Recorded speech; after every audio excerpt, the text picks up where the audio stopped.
일에는 크게 두 가지가 있습니다. 하나는 그렇게 먹고 사는데 도움을 받기 위해서 하는 일이 있습니다. 이거는 직업입니다. 직업이에요. 그렇죠? 그런데 다른 일은 보람을 위해서, 일하는 데서 얻는 보람 때문에 하는 일이 많습니다.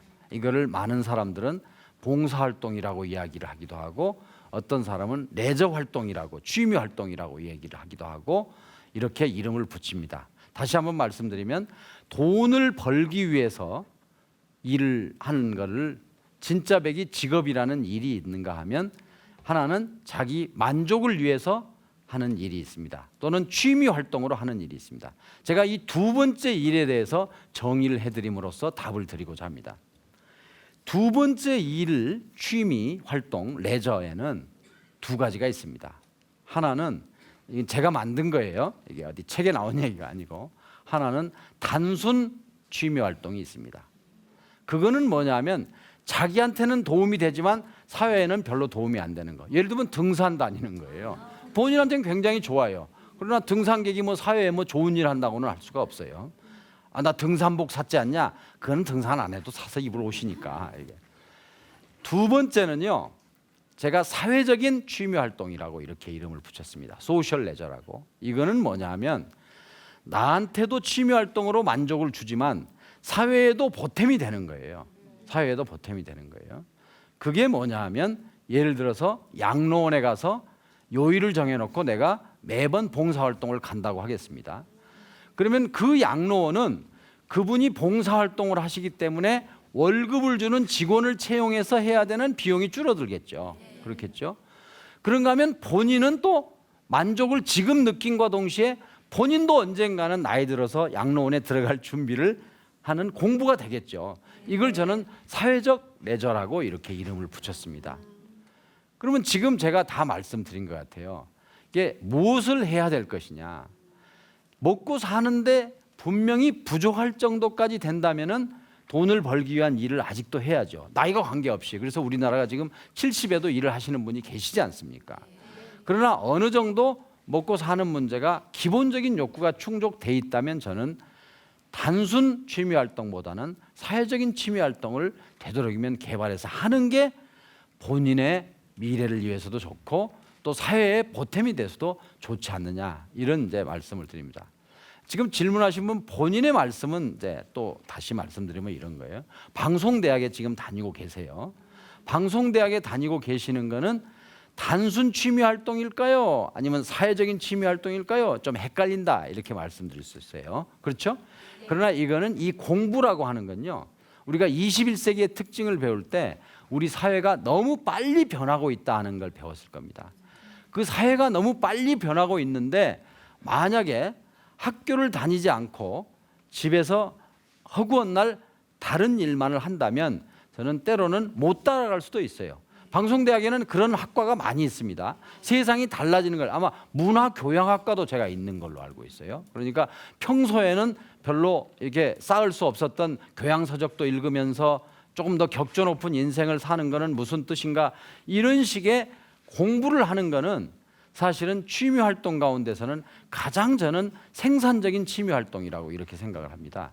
공부를 하면서 이게 급변하는 사회에 대해서 쫓아가는 공부도 하고 또 배우면서 즐겁기도 하고 또 뒤떨어지지 않아서 좋고, 저는 이런 거라고 생각합니다. 근데 그거는 이제 여러분이 질문할까 봐서 그런데, 그러면 그건 단순 취미 활동이에요? 그러면 사회적 취미 활동이에요? 저는 방송대학이 하는 역할은 그런 일들을 도와주는 거기 때문에, 또 방송대학에 와서 여러분들이 그 방송대학이 하고 있는 일을 함께 참여함으로써 조금 기여를 하고 있으니까 저는 그걸 사회적 취미 활동이라고 이렇게 이름을 붙이고 있습니다. 다른 분 질문 듣겠습니다. 지금 현재 20대는 반드시 100살 이상 살게 됩니다. 예. 그러면 20대를 만약에 허구한 날 직장에 다니지 않고 공부한다고 쭈그리고 앉아서 하고 있다. 그러다가 30대를 맞이한다.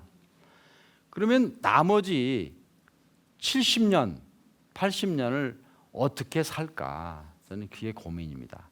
그래서 저한테 상담 오는 많은 학생들이, 선생님, 저 대학원 진학을 하고 싶습니다. 대학원에서 뭘 공부하면 됩니까? 저는 대학원 진학할 돈 있냐? 물어봅니다. 그거야 당연히 우리 부모님이 대주시는 거죠. 저는 일단 대학을 졸업한 사람에게 본인이 바로 대학원에 가서 학자가 될 정도로 아주 특출한 정말 우수가 아니라 수재가 아니면 우수한 학생과 우 갖고는 안 되고 수재가 아니면 저는 미안하지만 취직을 해라. 취직을 해서 일자리에 가면요. 여러분 한번 돌아보세요.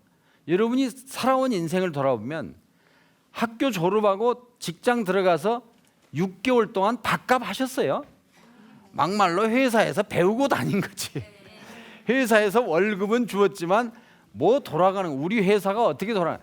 한 1년 정도는 회사에서 받는 월급값 못 해요. 다시 말하면 회사가 학교죠, 학교. 사회 학교지 않습니까?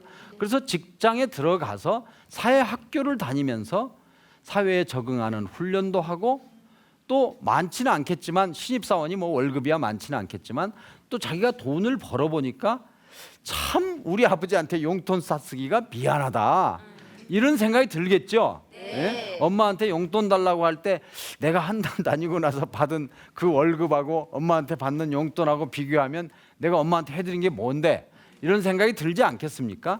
이렇게 정신 수양도 하고 실제로 일도 배우고 그렇게 취직을 해서 일하다 보니 몇 년 해보니까 나는 아무래도 이 분야의 지식이 좀 더 있으면 좋겠다. 그래서 나는 이 분야에 대학원을 좀 진학하고 싶다. 정말 잘한 거 아닙니까? 그러면 근데 그냥 지금 대학 나와가지고 저한테 와서 선생님 저 대학원에 가려고 그러는데 뭘 전공하면 좋겠습니까? 내가 네가 뭘 잘하는지 아냐? 뭘 좋아하는지 알겠니? 네가 알아야 된다 이게. 자기 적성은 뭐고 자기가 잘하는 건 뭔지를 알아야 된다.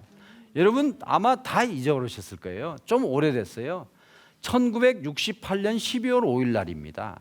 대한민국의 국민교육헌장이라는 걸 만들었습니다. 거기에 보면 좀 오래됐죠? 1968년 타고난 저마다의 소질을 개발하고 근데 타고난 저마다의 소질이 뭔지도 모르는데 제가 어떻게 충고를 하겠습니까?